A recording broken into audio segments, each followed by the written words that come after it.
Bien, ahí estamos. Bueno, ¿cuál era el aporte para qué nos servía conocer las disciplinas que hacía mención Peter Senge? Profe, ¿no era para llegar a obtener una organización inteligente? Bueno, viste que él justamente él hacía mención a las organizaciones, que yo les recordaba que en el libro, en español iban a tener la traducción como organización inteligente, y en realidad en el libro en inglés hacía mención a las organizaciones que aprenden, ¿no? El foco estaba puesto en las organizaciones que aprenden, pero está muy bien lo que decís, va por ahí, digamos. Es decir, él decía, importan las organizaciones que aprenden, y bueno, y para aprender se requiere tener en cuenta estas disciplinas que son las que él planteaba, ¿bien?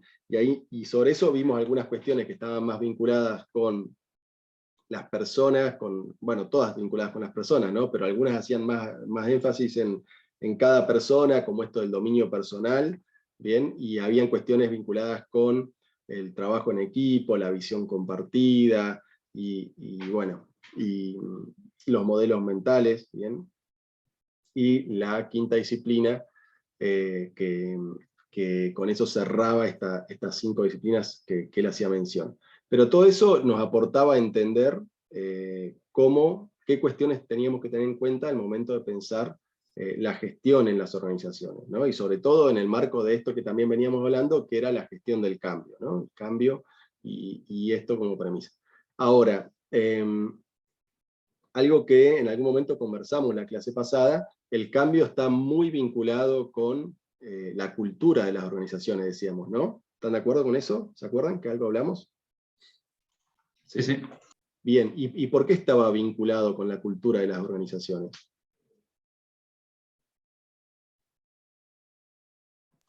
Y saber, para afrontar el cambio, teníamos que saber qué cultura tenía esa organización. Vos nos habías explicado bien un ejemplo de los colores, me acuerdo, y tenemos que saber bien el contexto, o sea, la cultura de esa organización, cuáles son sus valores, sus principios, para saber ahí cómo afrontar un cambio. Muy bien, Mauro. Con eso tiene que ver. Entonces, el punto ahí, la clave está en entender, comprender, conocer esa cultura. ¿Bien? Nosotros vamos a decir que, también lo hablamos en la clase pasada, que la cultura no es algo que se aprieta un botón y se comunica, sino que es una construcción, ¿no? Es una construcción. Entonces, la primera pregunta, y asociado con esto que vos decías, Mauro, está vinculado con lo que vos respondías, ¿qué es la cultura de una organización? ¿No? Y en relación a eso, nosotros vamos a decir que la cultura de una organización justamente vos recién mencionabas, valores, el conjunto de valores, de creencias, de símbolos, entendimientos que los integrantes de una organización tienen en común. Cosas que se construyen en la organización y que son de común en esa organización. Entonces la cultura organizacional va a pasar por ahí. ¿Bien? Y es sumamente importante entenderla, comprenderla, primero para poder abordar, pero también tenemos que saber que nosotros somos parte de ese proceso de construcción si estamos en la organización. ¿Bien? Entonces tenemos que pensar hacia adelante, hacia lo que queramos hacer, en relación a cómo es esta cultura, y desde ahí podemos pensar las acciones. Ahora, vinculado con esta cultura organizacional, y lo que queríamos hablar hoy, tiene mucho que ver el liderazgo. Bien, el liderazgo. Y entonces la pregunta con respecto a eso es, ¿qué es el liderazgo? ¿Qué opinan ustedes? ¿Qué es el liderazgo?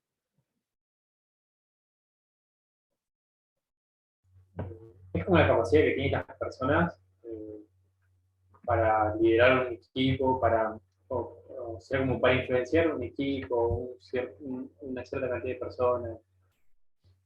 Sí, sí, muy bien, Matías. Está vinculado con eso, está vinculado con la capacidad de influenciar. ¿Qué más? Yo creo que el líder tiene que llevar o tratar de acompañar un cambio, o sea, ayudar a acompañar el cambio a los demás, Muy bien, Mauro. o gestionar. Claro, El claro. líder también tiene que llevar al grupo a un objetivo, lograr el objetivo que se planea, ¿no?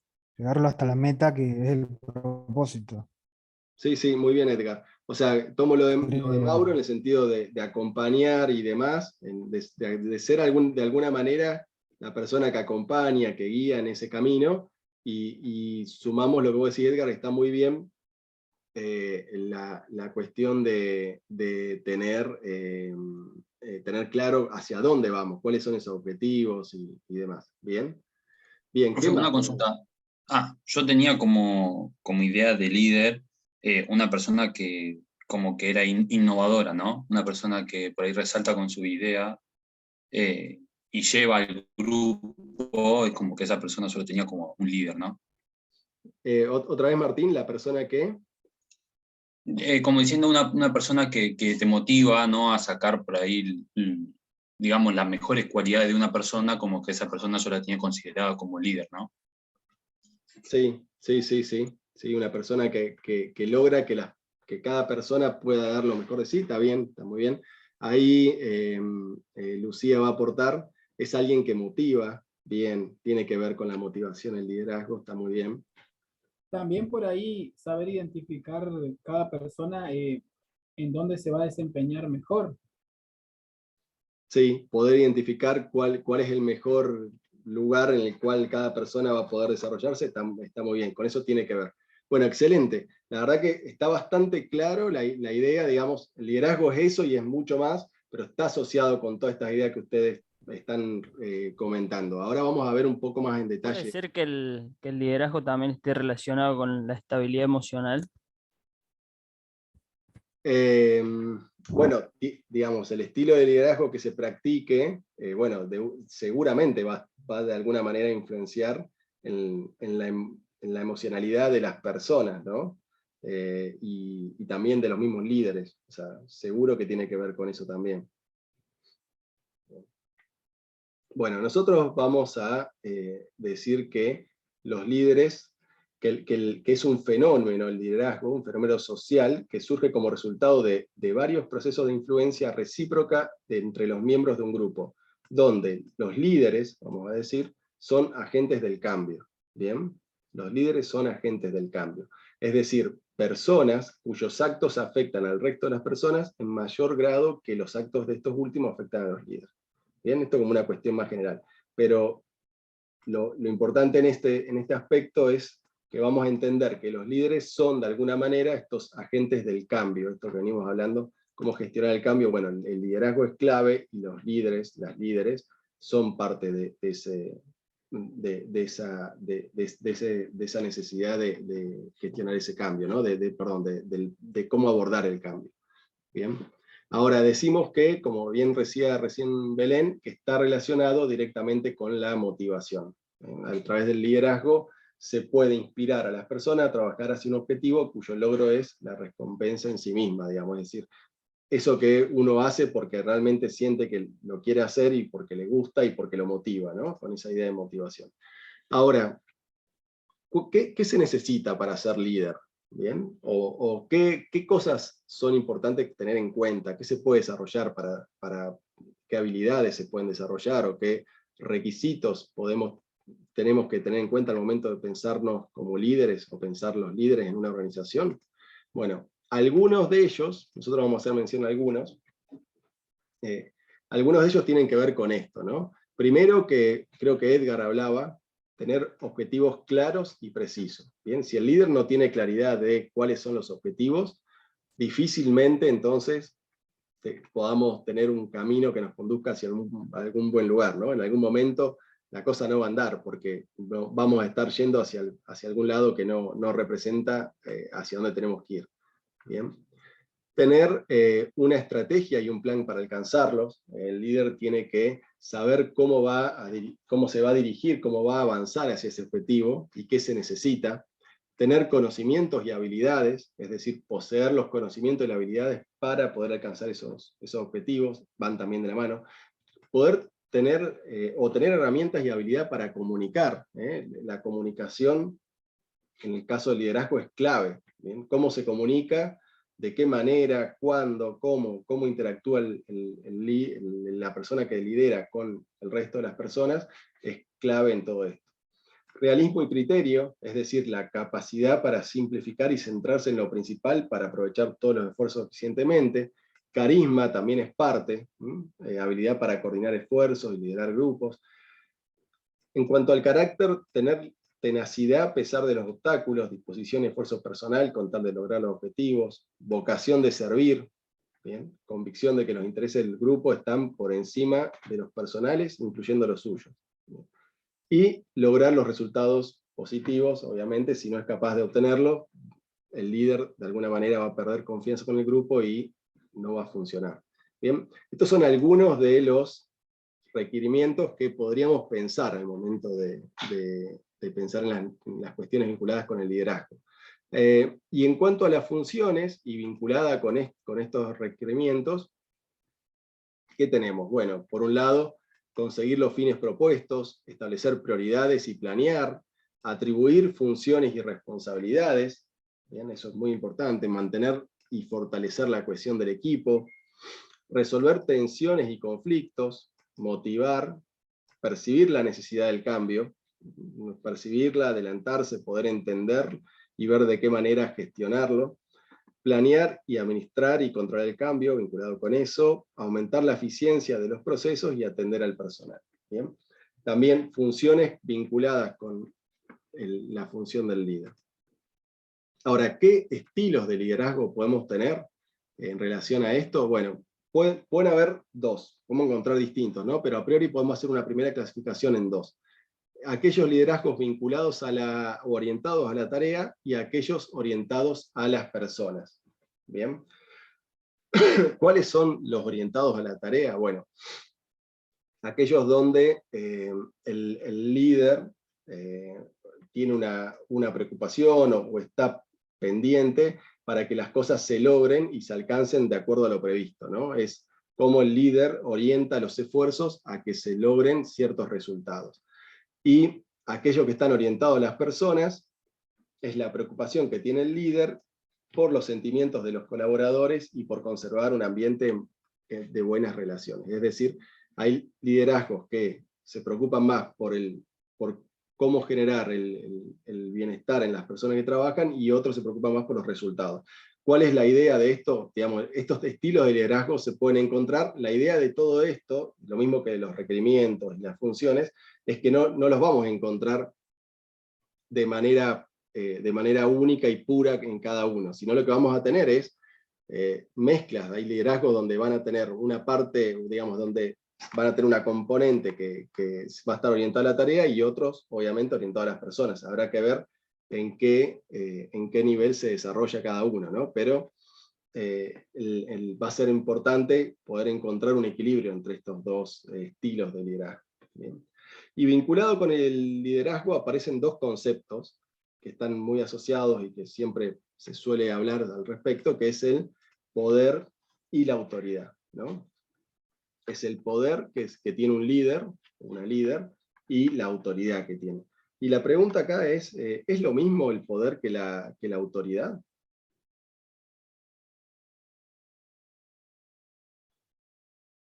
¿Qué opinan?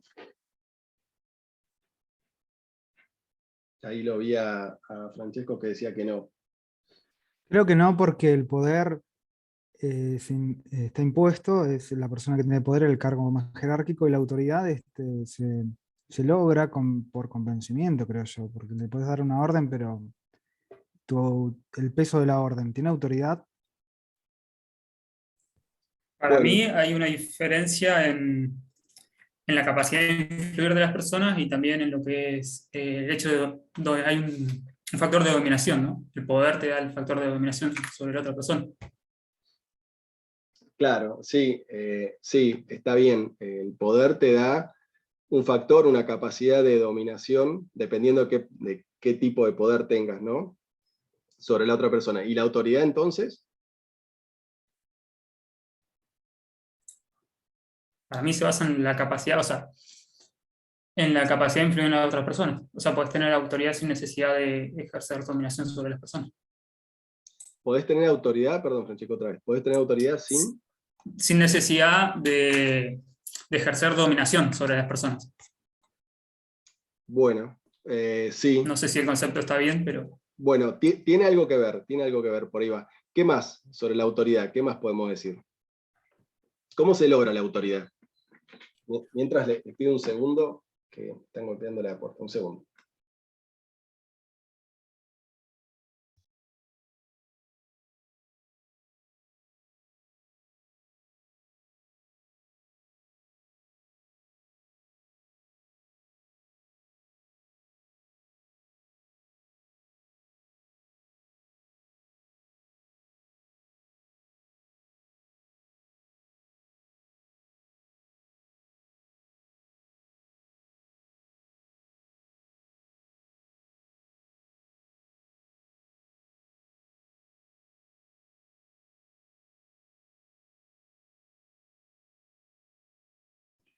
Ahí está, perdón.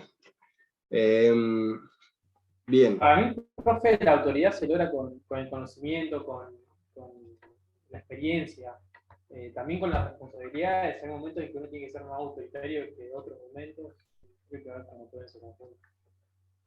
Claro, con la sabiduría de las personas también. O sea, por ejemplo, por ahí vas a una empresa y hay gente muy adulta que tiene mucha autoridad y no necesariamente tiene poder. Es porque por ahí tiene mucho más saben mucho más, mucha más sabiduría tienen la gente grande en general, ¿no? Bueno, la autoridad tiene que ver con el conocimiento, pero no se logra de la nada, digamos. No se logra que porque una persona, a veces puede pasar que una persona sabe muchísimo y no tiene autoridad. Bien. Como que asociada a la autoridad está el respeto, ¿no? Es como que viene ahí medio con esa línea, capaz. Se me ocurrió el respeto a mí. La Claro. autoridad no la tiene que dar alguien. O sea, vos no podés, te tienen que poner ahí, digamos, ¿no? Exacto, Eric. Por ahí está la clave. Por eso en muchas de las cosas que están diciendo se está mezclando la idea de poder con la idea de autoridad. La autoridad... ¿No tiene que ver con la responsabilidad que se le da a alguien de acuerdo al rendimiento que éste desempeñe? De acuerdo a distintas cuestiones, que ahí sí tiene que ver esto que ustedes decían, que sabe mucho de un tema, o que de repente, no sé, tiene carisma y puede gestionar un equipo de trabajo, por eso se lo asigna como responsable de ese equipo, bueno, lo que sea. Después vendrá eso, pero de base se requiere para la autoridad que sea asignada, ¿no? Alguien te tiene que asignar determinada autoridad. Es decir, vos estás a cargo de tal cosa. ¿Bien? En cambio, el poder se relaciona con otra idea, digamos, que a veces se encuentran, ¿no? Y en algunos casos no. Nosotros vamos a decir, en la idea de poder, vamos a decir que es la capacidad de lograr que un subordinado haga algo, por las buenas o por las malas, vamos a decir, un poco lo que ustedes hacían mención, ¿no? Pero existen tres tipos de poder: el coercitivo, el utilitario y el moral. ¿Bien? ¿Cuál es el coercitivo? Y este que decíamos, está apoyado en una amenaza o un castigo para lograr que se haga algo, que alguien haga algo. ¿Bien? ¿Qué sucede con esto? Bueno, lleva a lograr algo sin crear un verdadero compromiso. Y además implica que, digamos,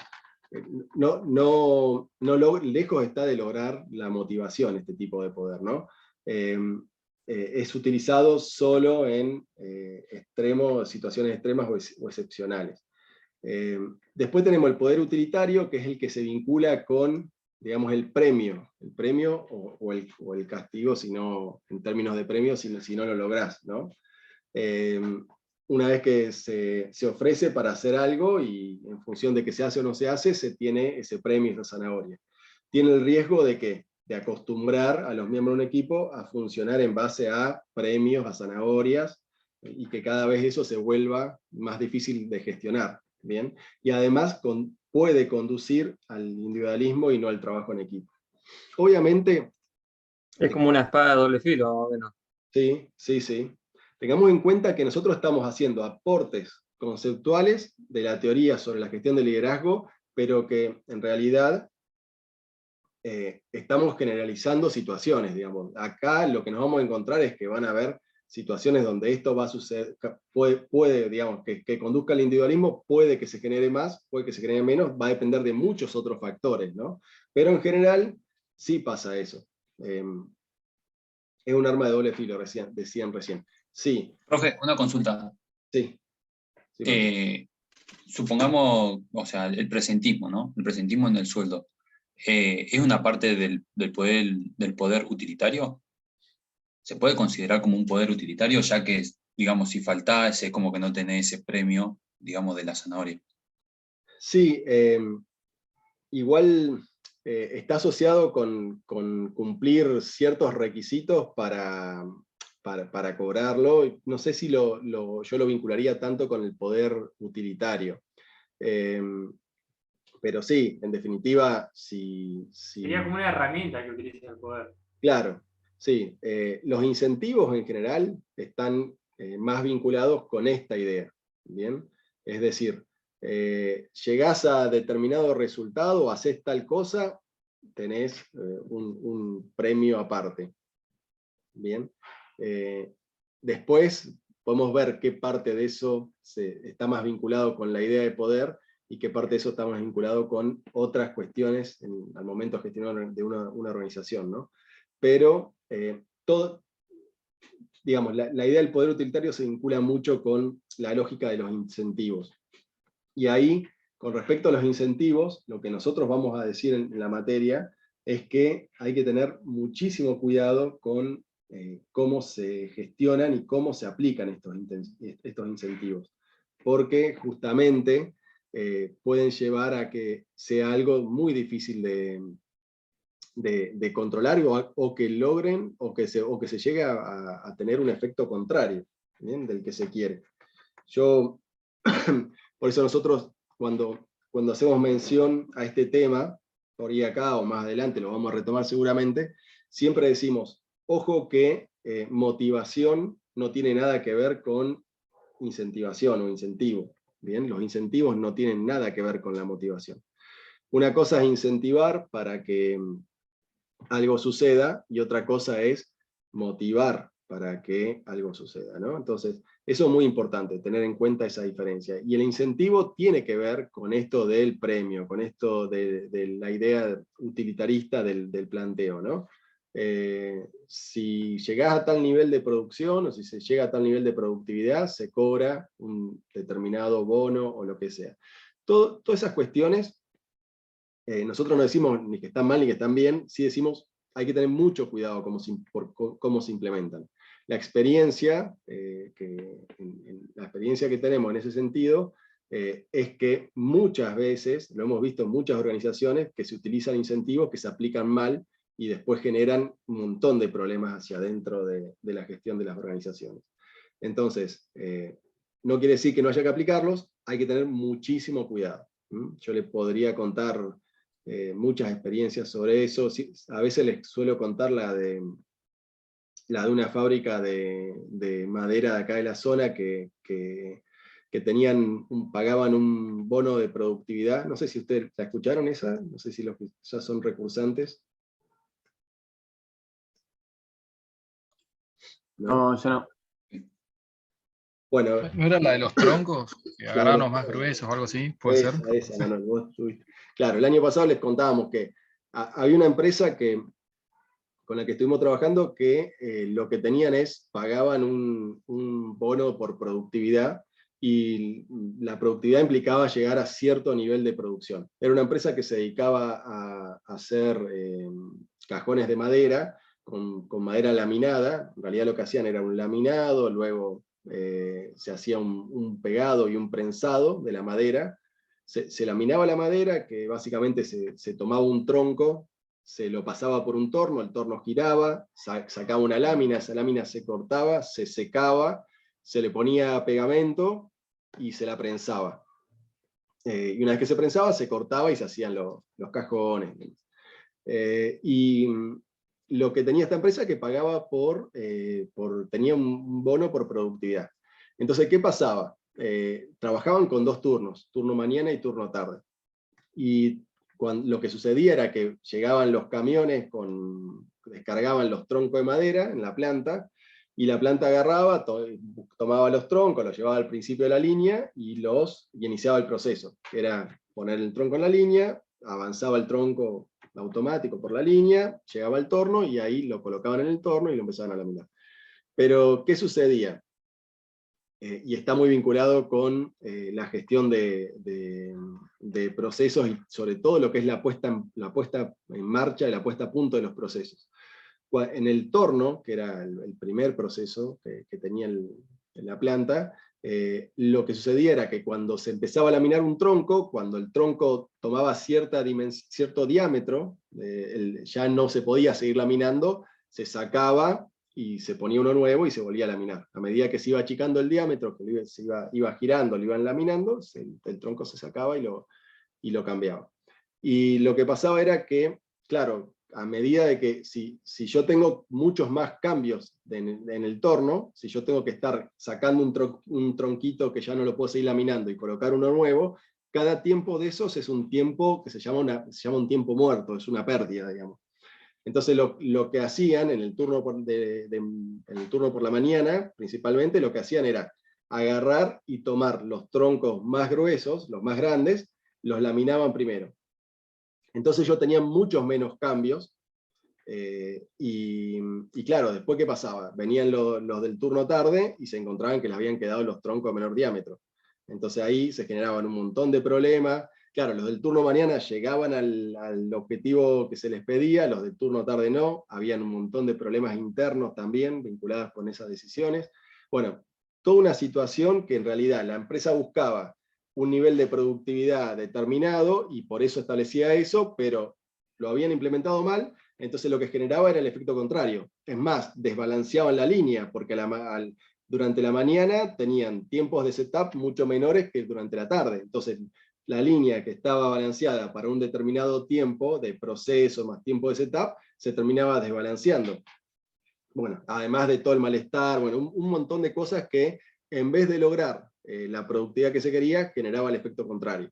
Entonces ahí hay una clara implementación de un incentivo, si se quiere, que es pagar por productividad, que estaba mal implementado. Bueno, como esos hay muchos. Entonces hay que tener mucho cuidado cuando ustedes definan estos incentivos. Hay que tratar de pensar de la manera más completa posible, entendiendo la complejidad que tienen, porque si no pueden llegar a obtener un efecto contrario que están buscando. ¿Bien? Entonces, eso, nada, tener en cuenta eso con respecto a esto del utilitarismo, ¿no? Profesor, sí. una consulta. No me acuerdo qué autor, pero me acuerdo que había dicho que el poder coercitivo podría llegar a tener buenos resultados, pero que no podría mantenerse en el tiempo. Sí, muy bien. ¿Eso en la realidad es así? O sea, hoy en la actualidad.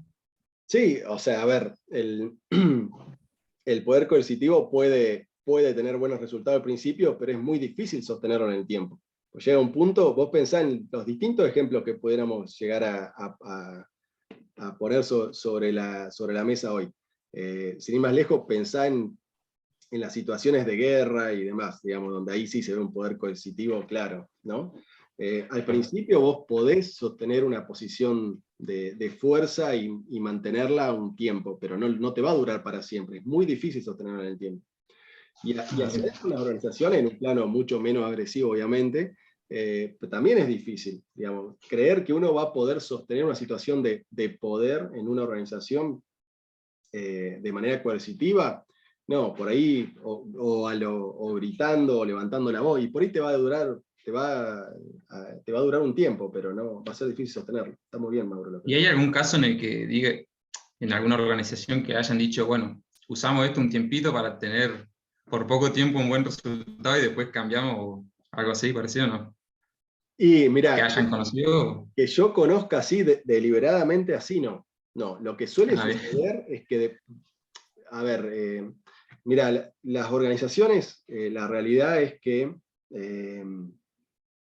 nosotros ahora enseguida vamos a meternos con cuestiones de planeamiento estratégico, ¿viste? Y ahí en las cuestiones de planeamiento estratégico se trabajan se planifican todas estas cuestiones que están más vinculadas con la gestión en general de la organización y luego se bajan al plano operativo para llevarla adelante. Ahí uno podría definir algunas cuestiones como estas. pero la realidad, por lo menos en las organizaciones que yo conozco y que me ha tocado conocer, y bueno, he tenido la posibilidad de conocer muchas organizaciones, muchas empresas con las que hemos trabajado y demás, se está lejos de pensar a ese nivel de detalle, ¿viste? Es como que es impensado que una organización diga, che, a ver, ¿qué tipo de liderazgo? O vamos acá en este periodo necesitamos un liderazgo más coercitivo. Por ahí hay cosas que se dan, pero no con esa vehemencia de decir, bueno, vamos a desarrollar más un liderazgo coercitivo ahora que lo necesitamos y después pasemos, sí, a mediano plazo, logremos un liderazgo más, un poder más basado en la moral. Bueno, eso no, digamos, no sucede porque las organizaciones en general están más corriendo sobre otros temas y no sobre estas cuestiones, ¿no? Y además porque por ahí el planteo más sobre el liderazgo se basa sobre otra idea, ¿no? Cómo desarrollamos liderazgo, cómo mejoramos la gestión de la comunicación, cómo mejoramos la motivación de las personas, cómo logramos que las personas que están liderando en los distintos lugares tengan más herramientas para que eso se haga de la mejor manera. Digamos, por ahí, hasta ahí sí, pero a este nivel de detalle no. ¿Cuál es el punto acá? Y que lo importante acá es saber que existen, y en todos los líderes que nosotros nos podamos encontrar, ustedes mismos cuando estén liderando procesos y proyectos, y estén liderando organizaciones, van a encontrarse con distintas situaciones donde por ahí van a estar en una posición de que predomine más una que la otra, digamos.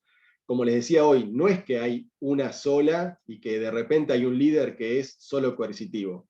No, hay un líder que puede tener un poder que esté más vinculado o esté más fuertemente vinculado con alguna que otra, pero en definitiva va a tener un poco de cada una. Pero está buena la pregunta, Mauro. No, por lo menos que yo sepa, y te diría que me animo a decir de que no existe, que las organizaciones estén pensando a este nivel de detalle. Che, vamos a desarrollar más, o es momento de priorizar el utilitarismo. ¿Viste? Sí, que por ahí como algunos objetivos sí se van planteando que tienen más que ver con los incentivos, pero no con la idea de desarrollar un poder más que otro en una organización. Bien. Una consulta, pues, dijiste hace un ratito que no confundamos incentivo con qué más, que no, se me fue la palabra y no la puedo recordar. Con motivación. Ah, ahí está. Gracias. Se entiende la diferencia entre ambos, ¿no? Sí. Buenísimo. Bueno, y por último... Es como ahí, yo no tengo clara quizá la definición de motivación, pero si vos tenés un incentivo económico, ¿no? Estás por ahí más motivado, o en quizá finalizar una tarea, o tener mayor productividad. A mí se me mezcla un poquito. Claro, ahí, bueno, Juancito, ahí retomamos. Mirá, a ver, es necesario que un trabajador, una trabajadora, una persona esté bien remunerado en la tarea que hace, sí, claramente. Un incentivo bien implementado te puede lograr mejores condiciones para que la persona se sienta bien. Bueno, puede. Ahora, ¿es condición suficiente para que una persona esté en su puesto de trabajo? Si reducimos la idea a una persona que trabaja se desarrolla en un puesto de trabajo, y nosotros creemos que si le damos un incentivo a esa persona, ¿vamos a lograr que esté motivada? Bueno, ahí la respuesta es no, ¿viste? Un incentivo no es condición suficiente para que una persona esté motivada. De hecho, hay personas que ganan muy bien, pero que la pasan muy mal en sus trabajos, y que de hecho se quieren ir. Bueno, seguramente conocerán algún que otro caso.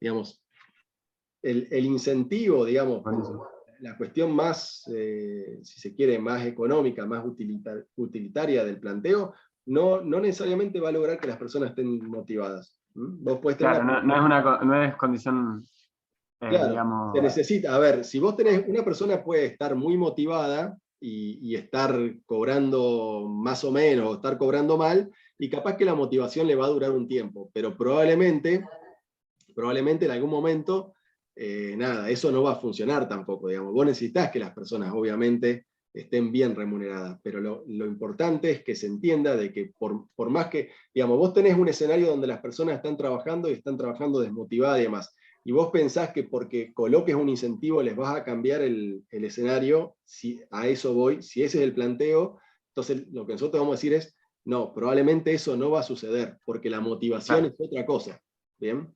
Claro, claro. Es como necesaria, pero no suficiente, digamos, para la motivación.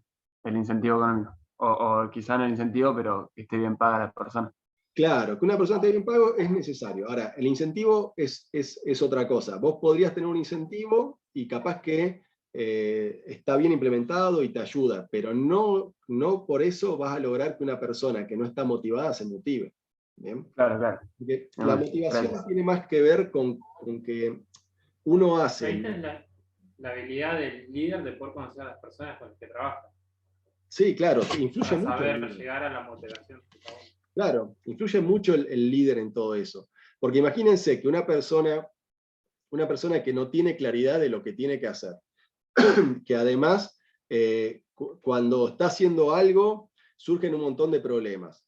Y la semana pasada en una de las empresas con las que estamos trabajando, que yo estoy asesorando, estábamos trabajando en la línea de producción y estábamos trabajando con los operarios y las operarias ahí en la línea, y estaban teniendo muchos problemas con una máquina, muchos problemas con una máquina. La máquina fallaba, al punto de que habían tenido que empezar a hacer una tarea manual que antes estaba automatizada. Bueno, esa situación generaba un descontento y una desmotivación, digamos. Esa persona que tal vez está bien remunerada, estaba en un punto ya de cansancio importante, porque ya venían con otros problemas, con otros equipos fallando y qué sé yo, y fíjense que ahí no hay una cuestión de que, digamos, si se quiere, tenían claro, digamos, el líder tiene claro cuáles son los objetivos, tiene buena comunicación y demás, pero el entorno genera un montón de dificultades que termina desmotivando a las personas. ¿Bien? Entonces, el factor de motivación depende de muchas cosas. ¿Bien? El líder tiene un rol fundamental al momento de motivar. Ustedes como líderes van a tener mucho por hacer en eso. Si ustedes tienen una forma de plantear el trabajo en sus equipos de trabajo de determinada manera, van a lograr algunas cosas. Si la plantean de otra, van a lograr otras. Entonces, si la gente sabe qué tiene que hacer, si las personas participan de cómo llegar a ese objetivo, si está claro, si está bien comunicado, y además si están bien remuneradas y demás, bueno, seguramente el escenario de motivación va a ser mucho mejor que si eso no sucediera, ¿no? Pero tiene que ver con eso. Profe, yo me pongo a pensar, ¿no podrá ser también que tenga algo que ver o esté relacionado con el hecho de que las personas que integran esta organización se sientan como valoradas o se sientan como que son importantes para la organización, que esto que te pueda influir para lo que sea la motivación?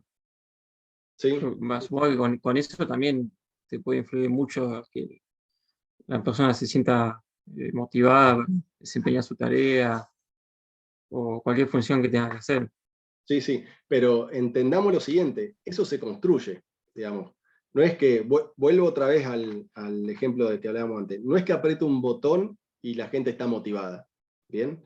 No es que aprieto un botón y la visión es compartida, ¿bien? Digamos, es un proceso. Como que uno tiene que construir el camino, más o menos.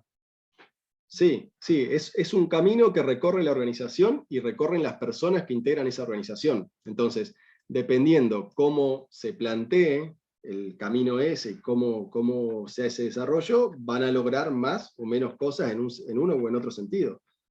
Va a ser así. Bien. Hay organizaciones donde digamos, el personal escucha y obedece, no opina. Y esa es la política que baja. Bien, hay organizaciones que por ahí tienen algunos sectores donde eso sucede más y otros no. Entonces ya en una misma organización tenés distintas situaciones. Y hay otras donde las personas se incorporan a la organización de otra manera, donde piensan, donde aportan, donde tienen para decir, donde tienen aportar un montón de sentidos. Bueno, todo eso también tiene que ver. Bien. Profe, una pregunta. Sí. ¿Cualquiera puede ser líder? ¿Cómo? ¿Cualquier persona puede ser un líder? Bueno, a ver. ¿Cualquier jefe es un líder en un jefe de área de una empresa? ¿Es un líder? Bueno, fíjate que nosotros hablábamos de los requerimientos y de las funciones del líder, ¿no? Y ahora le vamos a agregar algunas cosas más vinculadas con el poder y vinculadas con la autoridad y demás. Pero en principio, estas habilidades, como cualquier habilidad, se desarrollan. Además, hay técnicas, hay metodologías, digamos, y además hay personas que tienen carisma para poder comunicarse, para poder hacerse entender, para poder entender las necesidades de los otros. Entonces, si se logra que todo eso exista junto, bueno, estás en posibilidades de tener un buen líder o una buena líder. Después lo que vas a tener son escenarios donde por ahí hay personas que tienen mejor desarrollado la técnica o alguna habilidad, pero capaz que no tienen tanto carisma. Entonces el liderazgo, bueno, va a tener algunas fortalezas y algunas debilidades. ¿Bien? Ahora, si la pregunta es de si líder se nace o se hace, bueno, yo creo que hay digamos, hay cuestiones digamos, liderazgo puedes tener de distintos tipos. Entonces, nada, no es que se nace, sino que es una construcción. Ahora, hay personas que ya por su forma, por su desarrollo, por su, no sé, su transitar en la vida, han desarrollado algunas habilidades seguramente que otras no. Y bueno, y esas personas tendrán mejores herramientas para eso. Eso va a ser así, digamos. Ustedes como ingenieros y como ingenieras van a estar conduciendo equipos de trabajo de mínima, van a estar conduciendo organizaciones seguramente. Entonces, creo que la clase pasada lo hablábamos, los principales desafíos los van a tener ahí, digamos, porque las cosas se van a lograr si las personas están convencidas y hacen y lo logran, ¿no? ¿Por qué? Porque si no están convencidas y bueno, y se utiliza el poder coercitivo y bueno, capaz que por un tiempo van a lograr que suceda, pero no va a permanecer en el tiempo. Entonces, hay mucho que ver, que tiene mucho que ver con el tema de las habilidades de los líderes. Hay mucho que tiene que ver con eso, y bueno, es muy importante bueno, que ustedes van a hacer su experiencia también, y después van a tener instancias de formación específica que les van a aportar en esto de la tarea del líder. Hay mucho para ver sobre eso. Sobre todo, digamos, esto que nosotros vemos de Peter Senge, esto que nosotros vemos de tratar de entender la complejidad, digamos, son como cositas mínimas que van aportando herramientas, ideas, algunas metodologías para poder, de alguna manera, abordar mejor la gestión del liderazgo. Pero es eso. ¿Esto de líder es solamente en alguna tarea? O sea, porque el conocimiento también te da el liderazgo, ¿no? Pero ¿este liderazgo es general o solamente en ese ambiente? Porque vos en otro ambiente ponele que sea uno más, digamos. ¿Cómo, Eric? ¿En otro ambiente qué? Sea uno más. Podés que sea uno más, sí. Sí. Sí, porque el liderazgo tiene que ver con el contexto en el cual vos lo estás planteando. Una persona puede tener cierto liderazgo en un entorno, pero después en otra no, naturalmente. Eso va a ser así. De hecho, o sea, pues puede darse el caso que vos tengas, corregime si me equivoco, pero que seas, por así decirlo, jefe, y tengas que ceder el liderazgo, por así decirlo, a otra persona con más experiencia. Sí, a ver, que cederlo en qué sentido decís, Fran. O sea, que era justamente lo que dijo mi compañero, que empezarías a ser uno más, por así decirlo, no estarías vos cumpliendo el rol de líder, sino que lo estaría haciendo, puede ser tu empleado con su experiencia. Sí. Las configuraciones después en el andar de los equipos de trabajo se pueden ir dando de distintas maneras y van a ir modificándose en el tiempo.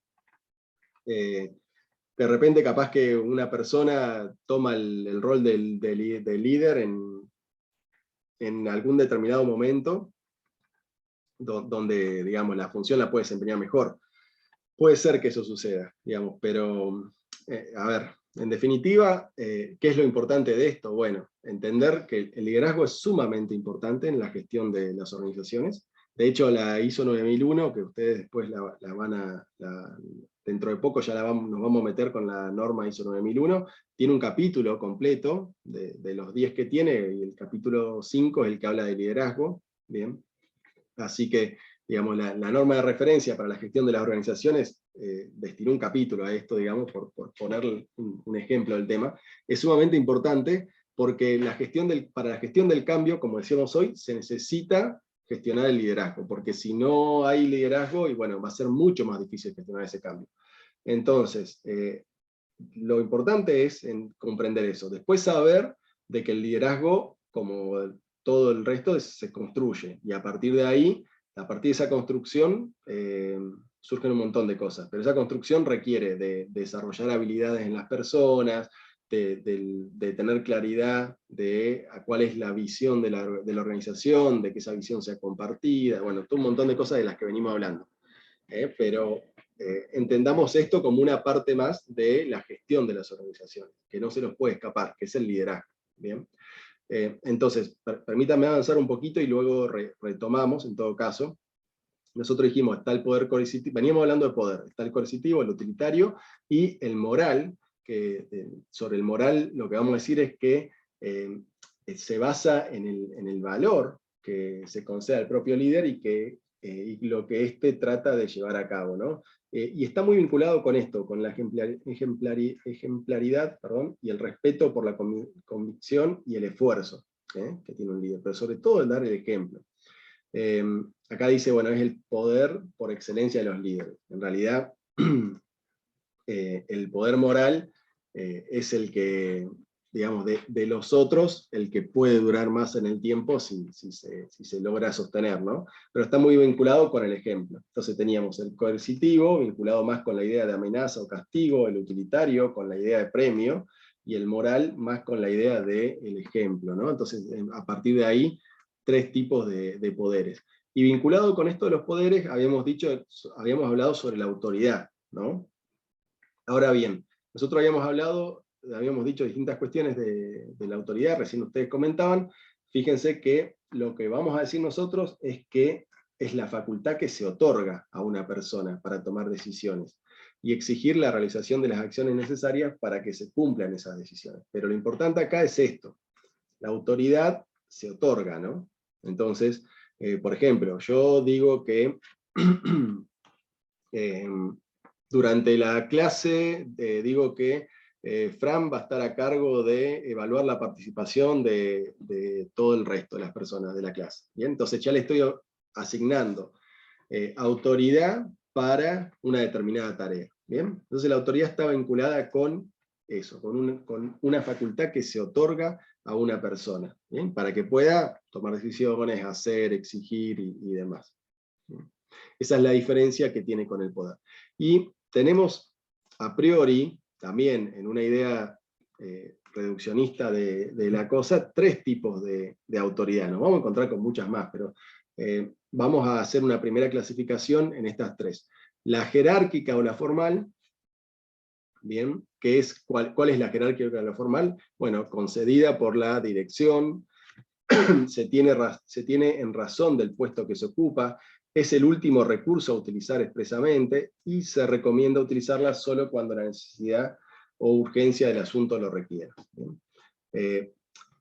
Después tenemos la técnica experta o pericial, que es aquella que está basada en conocimientos, experiencias o prestigio que tenga una persona. ¿Bien? Y a partir de ahí tiene determinada autoridad para poder, para abordar o para definir o para exigir frente a una determinada situación. Es la autoridad que tiene desde la expertise, desde la técnica, desde el conocimiento. ¿Bien?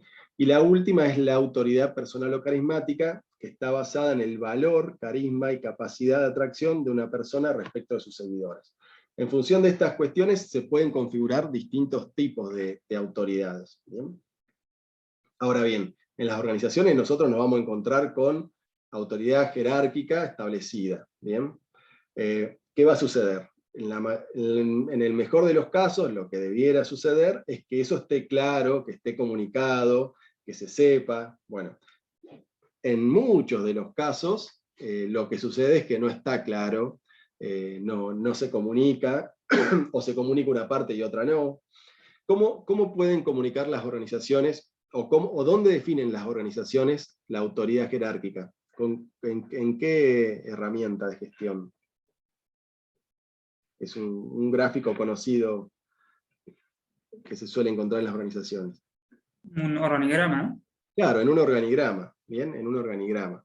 De mínima, un organigrama que nos pueda permitir identificar a priori cómo son esas autoridades. Después habrán otras cosas, hay otras herramientas, pero de mínima eso. Bueno, muchas veces nos encontramos en organizaciones que el organigrama llega hasta cierto punto y de ahí hacia abajo no se sabe bien, o contempla una parte de la organización, o en algunas que el organigrama está obsoleto, que ya perdió vigencia, ¿bien?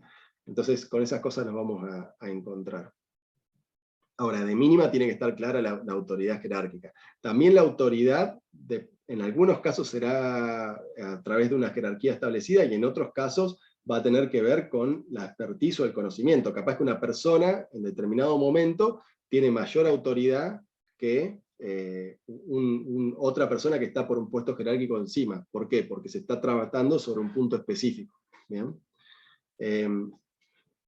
Y bueno, y después la autoridad personal o carismática, que está asociada en aquellas personas que tienen determinado carisma, capacidad de atracción y demás, que van a tener una autoridad frente a determinadas situaciones. ¿Bien? ¿Por qué? Por la facilidad que tienen para gestionar los espacios donde hay personas, y digamos, de qué manera pueden lograr que las cosas sucedan, digamos, en esos entornos. ¿Bien? Entonces, esos son 3 tipos de autoridad que nos podemos llegar a encontrar. Nuevamente, esta es una idea, digamos, es una forma de clasificarlo. Hay otras. En la bibliografía que ustedes van a tener, van a encontrarse con algunos aportes más a la conceptualización del liderazgo, y sobre todo estos temas, que es el liderazgo, a qué nos referimos con poder, con autoridad y demás. Así que lo van a poder complementar, pero hasta acá es donde vamos a abordar el tema del liderazgo. Vayan a la lectura después, y a partir de ahí vemos, retomamos cuestiones que por ahí les surjan a partir de lo que hayan leído. ¿Bien? ¿Estamos hasta acá con estos temas? Bueno. Sí, Juan, ¿puedo Buenísimo. hacer una consulta? Sí, se va. Por lo que entendí, el tema del poder tiene que ver con una persona que tiene una posición jerárquica por encima que los demás, porque trata con subordinados en general, ¿no? Y el tema de autoridad no necesariamente tiene que estar en una posición jerárquica superior. Puede ser un par que tiene más autoridad por cierta cualidad o cierta actitud. No, pero la autoridad va a estar vinculada con la jerarquía. Va a estar, es más, puede que sea hasta al revés, Seba. Ok. ¿No? La autoridad va a estar vinculada con una situación de una condición de jerarquía y de cómo se concede esa autoridad. Y voy a dejar de compartir ahí. Y el poder puede que esté concedido, puede que esté otorgado, pero puede estar vinculado con otras cosas, digamos, no solamente con una facultad que se le otorga a una persona. Bien. El poder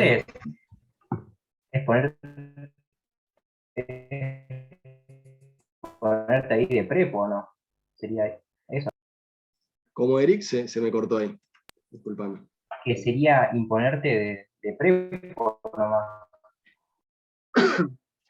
Sí, a ver, son 2 cosas que van de la mano, que por ahí se pueden encontrar y pueden estar más vinculadas, pero que no. Entendamos que, entendamos a priori esto que hablábamos hoy sobre que la autoridad es una facultad que van a conceder, ¿bien? Y el poder es la capacidad que se logra para que alguien haga algo, ¿no? Es la capacidad que se tiene para que alguien haga algo. ¿Bien? Entonces, en ese sentido, vos de repente podés no tener determinada autoridad frente a una tarea, pero sí tener poder. ¿Bien? Y bueno, está asociado con otra cosa. Ahora, de cara a la gestión de las organizaciones, nosotros sabemos que esas dos cuestiones existen y que van a estar conviviendo.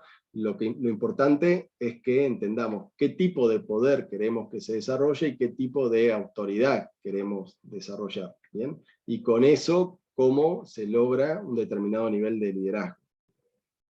¿Bien? ¿Sí?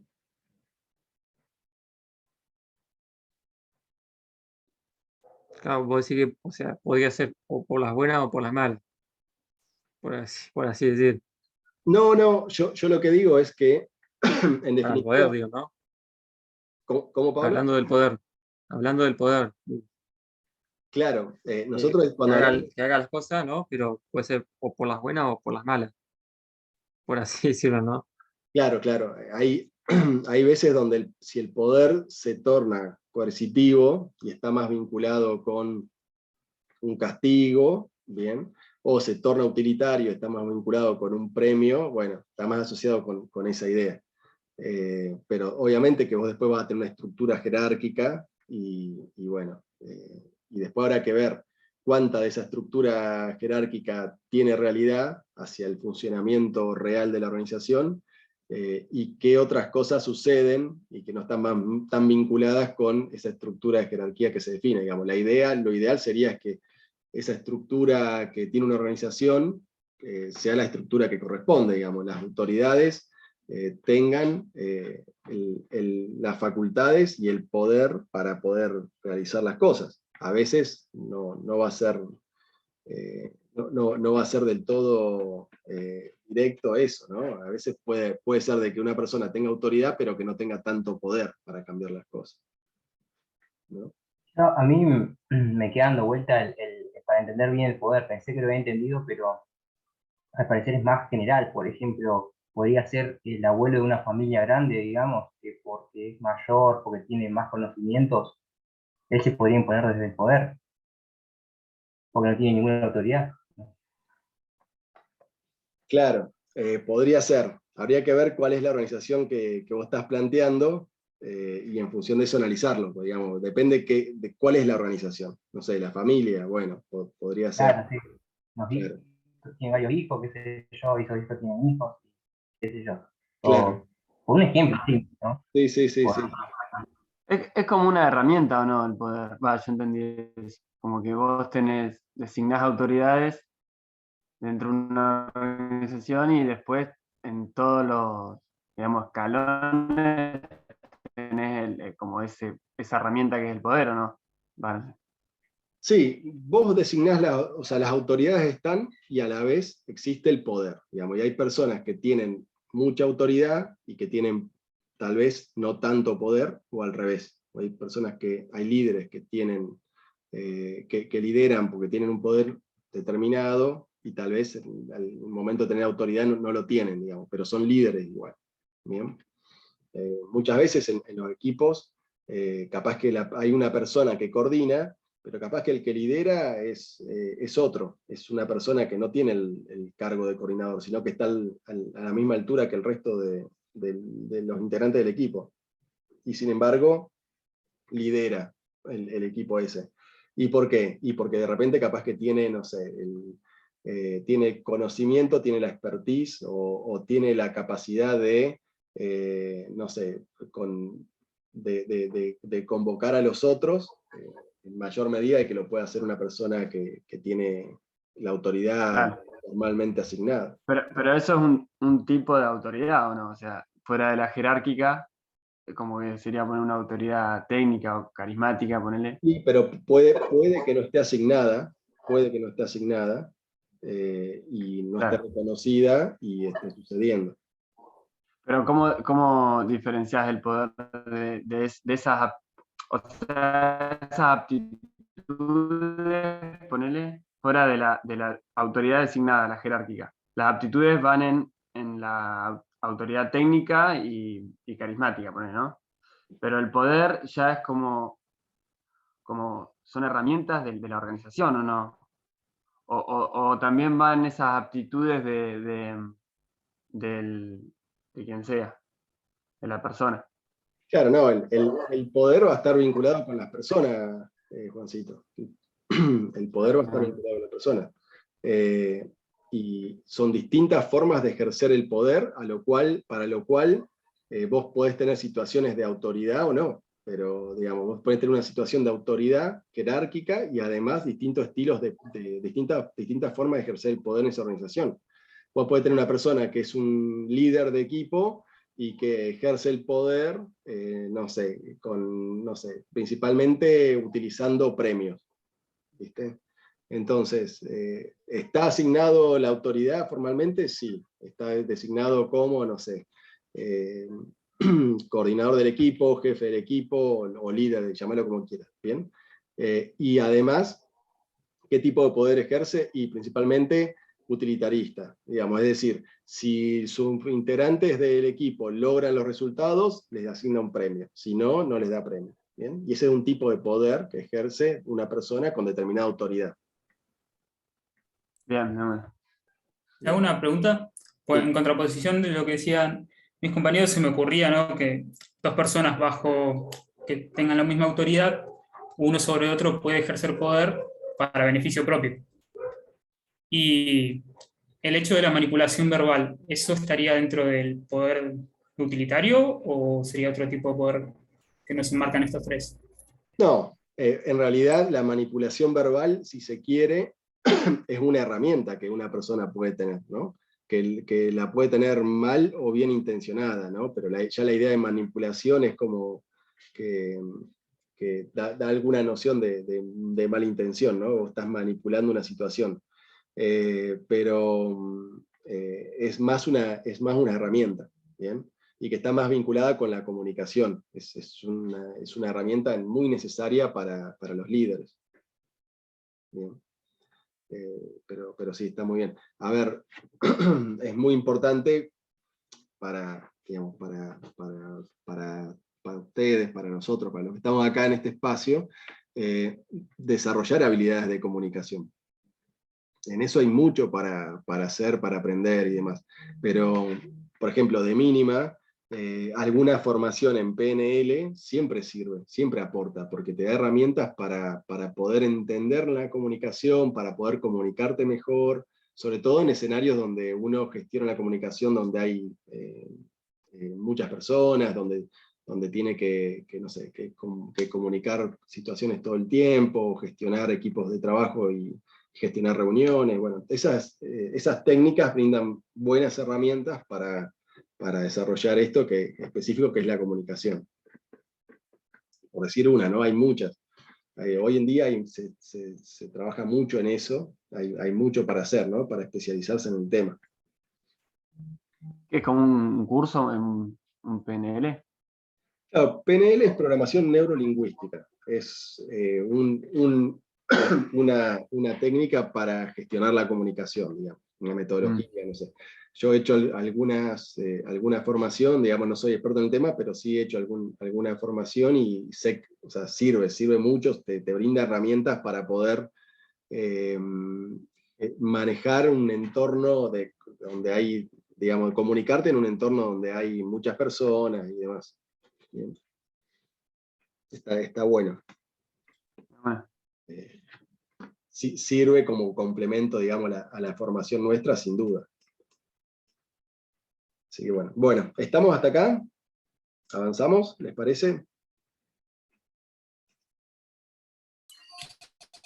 Juan, yo ingresé un poco tarde a la clase y entré tipo 6, pero me quedó una duda. Una persona que es en una organización, una persona que es jefe, no necesariamente puede ser el líder, puede haber otro líder.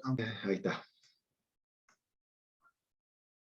Creo que ahí está grabando, ¿no? ¿Les llegó algún aviso? Sí. Sí, está grabando, profesor. Listo, excelente. Bueno, gracias por avisarme. Bien, y además la estrategia tiene que ver con poder visualizar aquellas posibilidades que resulten obvias y manejar con eficacia y eficiencia los recursos y energía para lograr o evitar algo, ¿no? En definitiva, la creación de ese futuro deseado requiere el desarrollo de un pensamiento estratégico en las organizaciones, ¿no? Un pensamiento estratégico. Y ahora vamos a ver con qué está asociado y qué se puede hacer para eso, ¿no? Pero básicamente vamos a decir que estimular el desarrollo constante de la organización va a tener que ver con esa definición y ese entendimiento y ese desarrollo de las estrategias.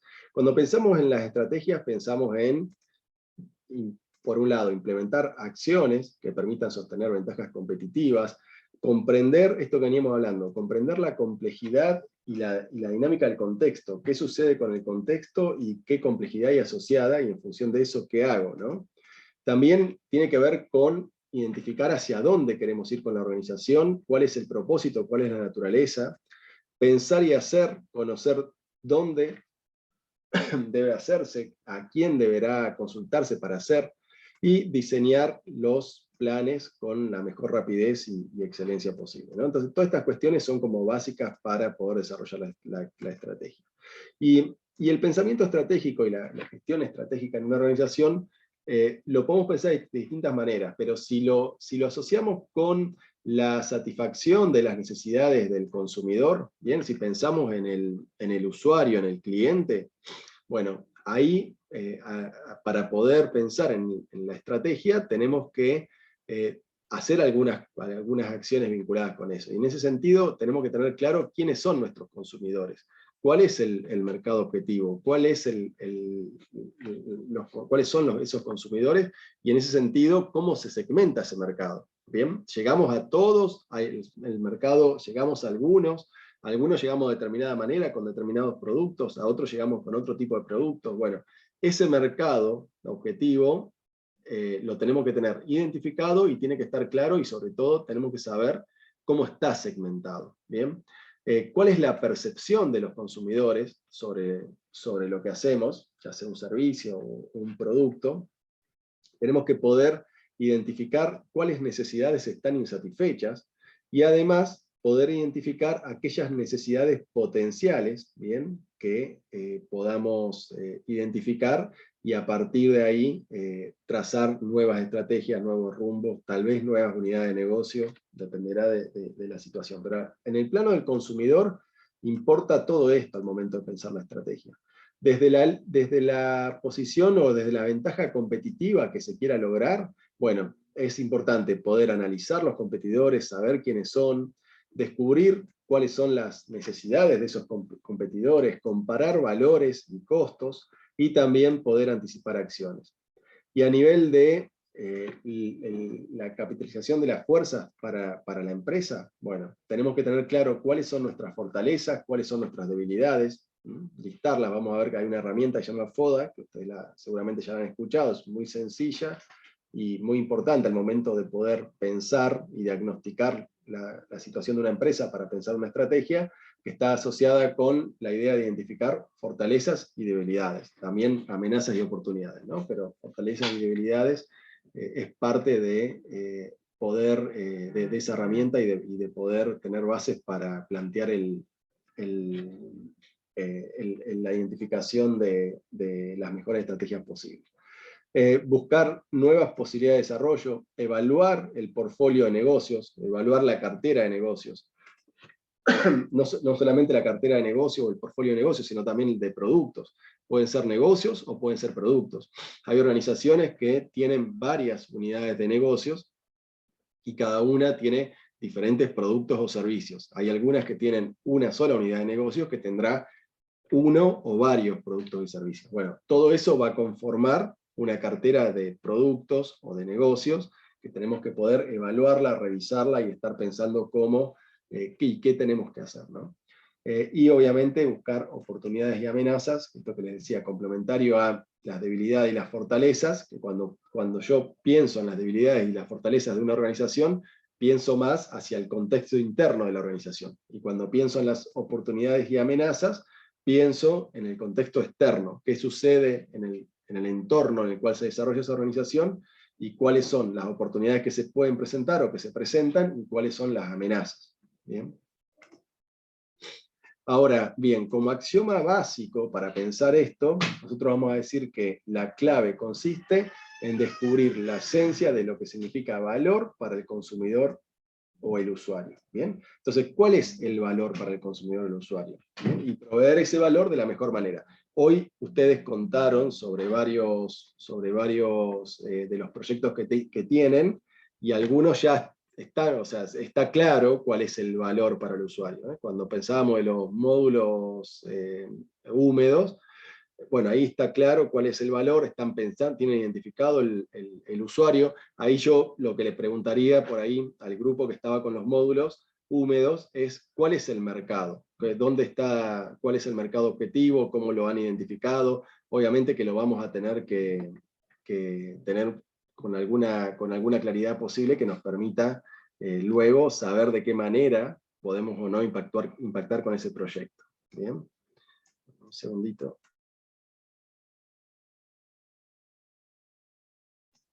Un segundo, estaba mi nene.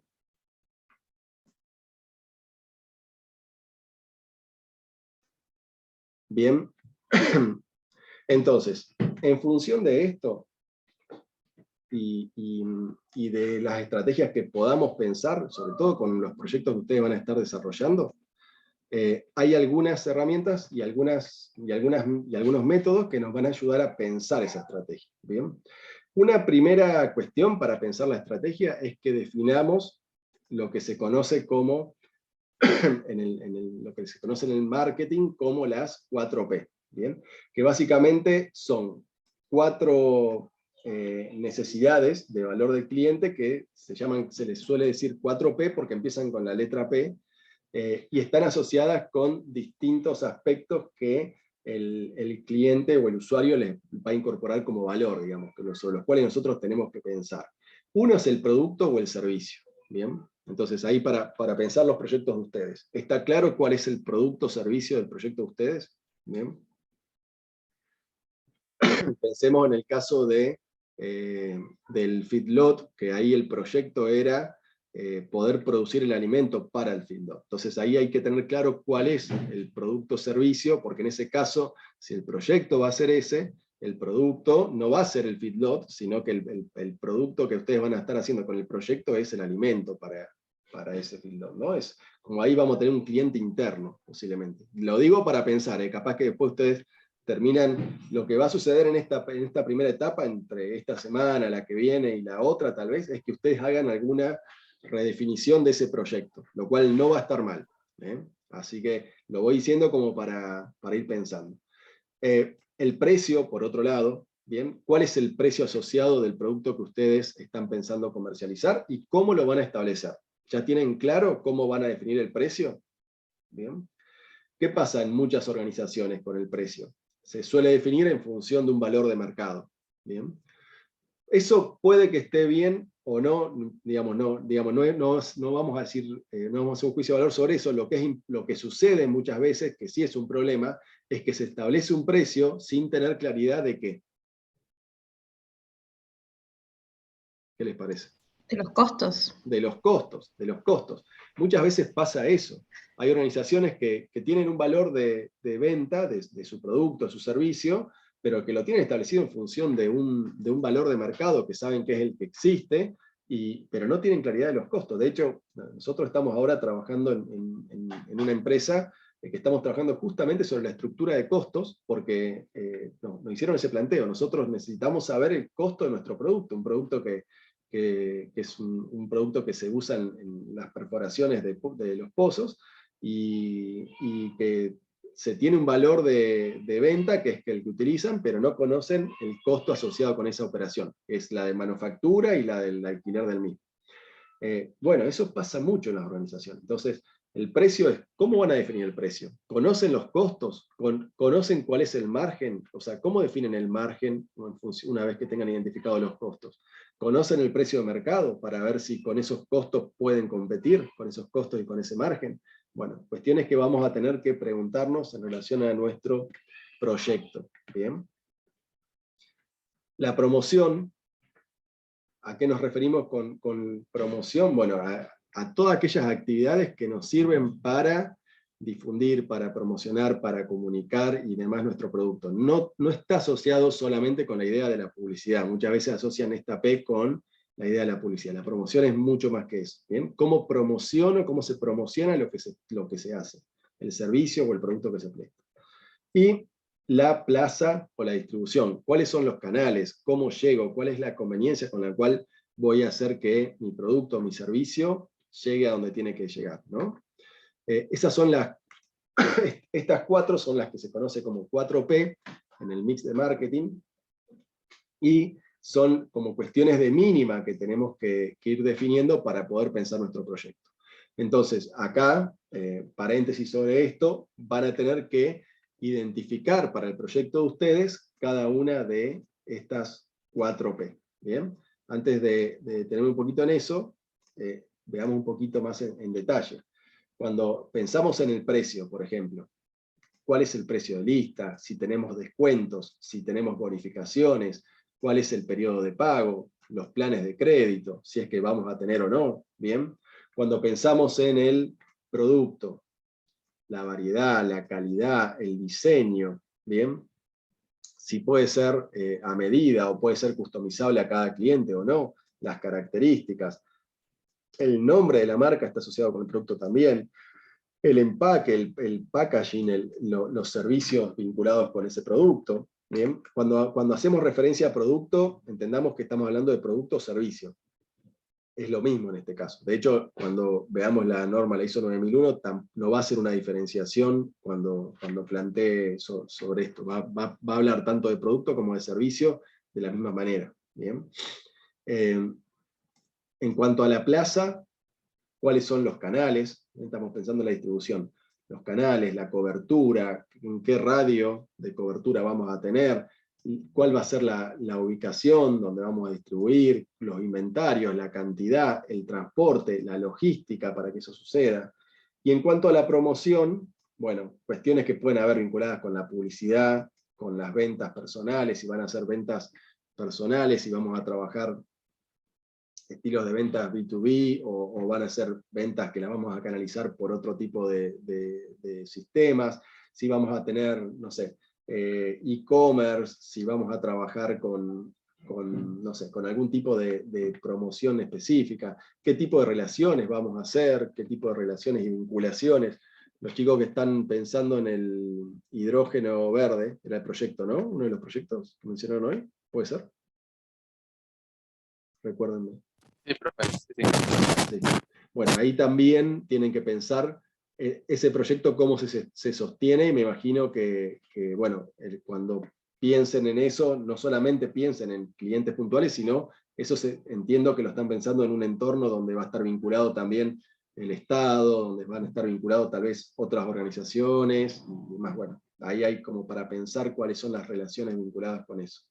Y de la misma manera que podemos pensar las 4P, bien, para cada una de estas 4P podemos asociar, por ejemplo, con el producto, podemos pensar en las 4C.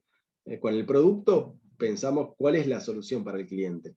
Con el precio, cuál es el costo para el cliente. Fíjense que si lo pienso del otro lado, al lado del cliente, también tengo la posibilidad de revisar estas 4P. Con respecto a la plaza o la distribución, ¿cuál es la conveniencia? Bien, para el cliente o el usuario. Y con respecto a la promoción, ¿cuál es la necesidad de comunicación que tengo con ese cliente? ¿Bien? Pero básicamente, atrás sobre eso tengo que poder definir estas 4P. Ustedes, como les decía, van a tener que identificar aspectos vinculados con estas 4P. Va a ser consigna del próximo entregable. Ahí lo que tienen que hacer es claramente identificar para el proyecto que ustedes tienen cuál es el producto, ¿bien? Cuál es el precio, y poder decir por qué establecen ese precio. En este caso, obviamente que por el alcance de la materia y demás, nosotros y porque lo que queremos es avanzar con otros temas, y no vamos a hacer un estudio de mercado para eso, sino que ustedes con alguna justificación van a tener que determinar cuál es el precio para ese producto, que después nos va a servir para cuando terminemos de hacer todos los estudios, poder valorizar esos ingresos y evaluar el proyecto de inversión, evaluarlo económicamente. van a tener que definir cuál es la forma de distribución, cuál es la plaza que van a utilizar, y cómo van a promocionar ese proyecto, ¿bien? A trazo grueso, ¿bien? Esto tiene que quedar bien claro, definido cuál es el producto, y estos tres, a trazo grueso, cuál va a ser el planteo para el proyecto. ¿Se entiende? Sí, sí. Ahí, en los libros que hemos cargado en PEDCO tienen, si quieren revisar un poquito más sobre las 4P, tienen ahí algo más de material. ¿Bien? Bueno, y con esto vamos a pensar cuál es el plan estratégico que nos tenemos que dar, y ahí lo que tenemos por delante es que tenemos que pensar en el plan estratégico como un proceso, el proceso de planeamiento estratégico.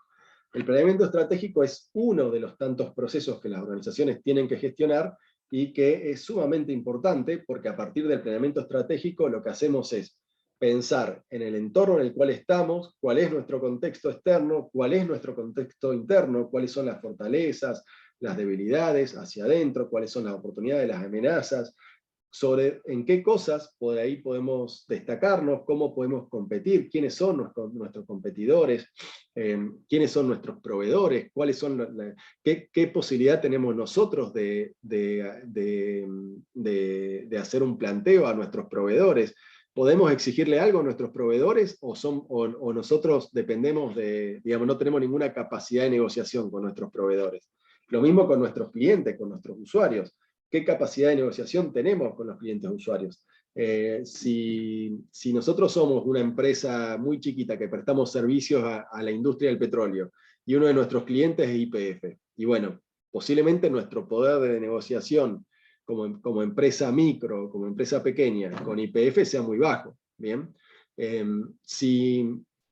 Si nosotros prestamos no sé, por poner un ejemplo, a ver, veamos los casos de ustedes, el caso del feedlot, si quisiéramos pensar en un ejemplo para el caso ese. Si pensamos en alguno de los proveedores del feedlot, capaz que los proveedores de semillas para sembrar. Posiblemente esos proveedores de semillas sean empresas muy grandes, no lo sé, o tal vez sean capaz que están pensando en otros productores locales más chiquitos, entonces frente a uno u otro escenario, el poder de negociación que van a tener va a ser distinto. ¿Bien? Todo eso, toda esa situación de contexto externo e interno a nivel de estrategia, nosotros la vamos a abordar desde un proceso que nos va a permitir planificar estratégicamente qué queremos hacer con nuestra organización. ¿Bien? Con ese proceso de planeamiento estratégico vamos a trazar el rumbo a nivel de estrategia. Y luego pensaremos a nivel operativo todo lo que eso conlleva. ¿Bien? Pero por eso es tan importante poder definir y tener claridad sobre la estrategia. Bien. Algunos conceptos vinculados con el planeamiento estratégico. A nivel, si quisiéramos una definición más de libro, por decirlo de alguna manera, bueno, podríamos pensar en algo así, ¿no? El planeamiento estratégico es el proceso administrativo de desarrollar y mantener una relación viable entre los objetivos y recursos de la organización y las cambiantes oportunidades del entorno. ¿Bien? Esto está acá como definición, que parece un poco rebuscada, en realidad es bastante sencillo, es cómo, de alguna manera, cómo se gestiona esa relación entre los objetivos y los recursos que tenemos en nuestra organización, es decir, a dónde queremos ir y qué recursos tenemos para hacer eso, y las oportunidades del entorno que cambian. ¿Bien? ¿Cómo gestionamos los objetivos que tenemos, los recursos que tenemos en un escenario de cambio? ¿Bien? Y ahí es donde el planeamiento estratégico nos va a brindar las herramientas y las posibilidades de poder avanzar en ese escenario. ¿Bien? Algunas acciones fundamentales vinculadas con el planeamiento estratégico. Segundo. Primero, fundamentar la actividad de la empresa o la actividad empresaria a través de opciones estratégicas sólidas y claramente definidas. Esto es una idea, es una intención, claramente eso va a suceder si tenemos la posibilidad de tener claridad y un buen diagnóstico de la situación estratégica de una organización, ¿no? Y para eso es que vamos a utilizar algunas de las herramientas que vamos a ver luego. Desarrollar sistemas de vigilancia del entorno, es decir, conocer qué pasa en el entorno. ¿Bien? Cómo estamos atentos con los cambios que se van sucediendo, cómo nos podemos adelantar. Coincidente con eso, reforzar la capacidad de adaptarnos a esos cambios del entorno. Fíjense que acá estamos hablando del entorno, y cuando hablamos del entorno vamos a pensar tanto en el entorno externo como el interno, ¿no? El entorno de la organización va a ser todo. Y prever regularmente la renovación de la cartera de productos, mercados y unidades de negocio. Bien. Sí. ¿Podría explicar de nuevo el anterior? No me quedó claro, el de la vigilancia del entorno, no entiendo. Sistemas de vigilancia del entorno tienen que ver con cómo vos vas evaluando y viendo lo que está pasando, sobre todo, esto se refiere al entorno externo a la organización, ¿no? Los sistemas de vigilancia, se usa mucho la vigilancia tecnológica, sobre todo en las organizaciones que trabajan sobre tecnología, se usa mucho para ver qué está sucediendo en el entorno, hacia dónde están cambiando las cosas, qué novedades aparecen con los nuevos competidores, dónde están mirando, qué otras necesidades aparecen vinculadas con los usuarios, con los consumidores. Bien, está asociado con eso. Empresas que tienen altos desarrollos en lo que es vigilancia del entorno son empresas como por ejemplo las que están vinculadas con el desarrollo de smartphones. Hay todas, ¿no? Muchas empresas hacen vigilancia del entorno, pero por dar un ejemplo bastante gráfico, imagínense los niveles de vigilancia del entorno que tienen Samsung y Apple al momento de estar evaluando qué va pasando con cada uno de los desarrollos en cada una, ¿no? A eso se refiere, a cómo vamos vigilando los cambios, las novedades, los nuevos escenarios que se van presentando en el entorno, ¿bien? Como organización. Porque puede que nos quedemos afuera si no tenemos claridad sobre eso, ¿no? Claro, ahí me quedó más claro, profe. Era Claro, eso de la competitividad, digamos, estar controlando a ver la competencia, qué es lo que saca nuevo, para ya hacerle, no sé, una nueva mejora y poder competir también. Pero no solo la competencia, sino es ver el entorno de manera completa. Digamos. La competencia es parte de ese entorno, pero digamos, en el entorno están los usuarios, están los cambios que se van generando por diversas situaciones. A ver, un cambio en el entorno puede tener que ver con una modificación del medio ambiente, y ahí capaz que la competencia, vos no viste nada, y capaz que los usuarios tampoco, pero de repente, no sé, el entorno cambió, y una condición que vos tenías planteada para una unidad de negocio se te modificó. Puede ser, no sé, no sé, la sequía vinculada con el efecto de la niña, que ahora está sucediendo, capaz que te genera un cambio en los chicos que están planteando, vuelvo al ejemplo de ellos, al ejemplo de Feedlog, capaz que te genera una condición que no te permite producir, o tenés que producir cierto tipo de alimento y otro no. Bueno, capaz que tenés que empezar a comprar una parte del alimento, capaz que no vas a lograr el autoabastecimiento, vas a tener que abastecer por una parte y otra la vas a tener que comprar. ¿Por qué? Porque tu entorno cambió, porque el contexto medioambiental cambió, y no podés... Bueno, a eso se refiere también, a estar evaluando el entorno de manera completa. ¿Bien? Perfecto, gracias. De nada. Bien. Y entonces... No sé si están acá los chicos que estaban en la sala, porque en cualquier momento van a venir. Déjenme ver una cosita antes de que sigamos.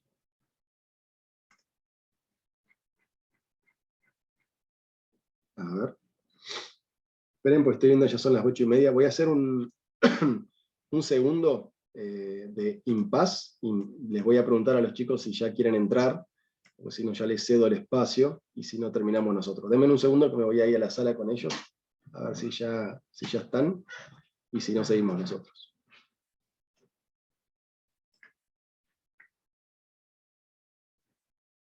Que nunca dice nada.